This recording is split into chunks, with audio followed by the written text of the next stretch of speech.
Membangun pengetahuan dalam suatu organisasi adalah sebuah proses yang selalu bergerak maju, di mana pengalaman dan informasi diubah menjadi pemahaman yang bermanfaat bagi individu dan kelompok. Proses ini berlangsung melalui interaksi, pencatatan, pengolahan data, hingga penerapannya dalam kehidupan sehari-hari. Segalanya dimulai dari cara seseorang membagikan pengalaman mereka kepada orang lain. Pengetahuan yang bersifat tacit atau tidak tertulis seringkali disampaikan melalui interaksi langsung, seperti diskusi, pengamatan, atau pelatihan informal. Sebagai contoh, di sebuah perusahaan, seorang karyawan senior mungkin mengajarkan penggunaan alat atau sistem tertentu kepada karyawan baru melalui pengalaman langsung tanpa menggunakan panduan tertulis.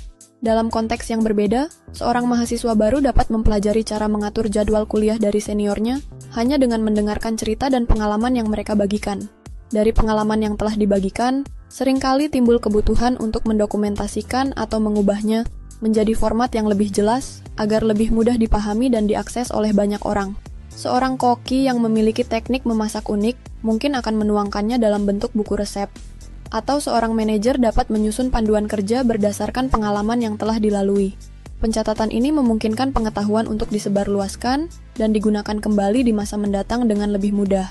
Setelah berbagai informasi dan pengetahuan tercatat, langkah selanjutnya adalah mengolah dan mengintegrasikannya dengan sumber lainnya untuk menciptakan sesuatu yang lebih berharga.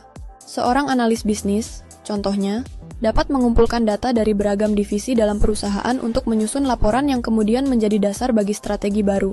Seorang pencipta konten juga dapat menggabungkan informasi dari buku, internet, dan wawancara untuk menghasilkan konten edukatif yang lebih menarik dan mudah dimengerti.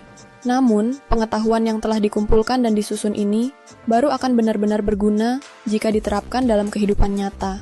Ketika seseorang membaca dan memahami panduan atau strategi tertentu, mereka mulai mengimplementasikannya dalam aktivitas sehari-hari hingga akhirnya menjadi bagian dari keterampilan mereka. Seorang karyawan yang telah mempelajari teknik pemasaran digital akan berusaha menerapkannya untuk meningkatkan penjualan.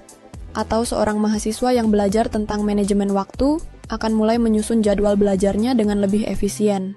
Dengan adanya siklus yang terus berulang ini, organisasi dapat terus berkembang dengan menciptakan pengetahuan baru berdasarkan pengalaman dan pemahaman yang telah diperoleh sebelumnya.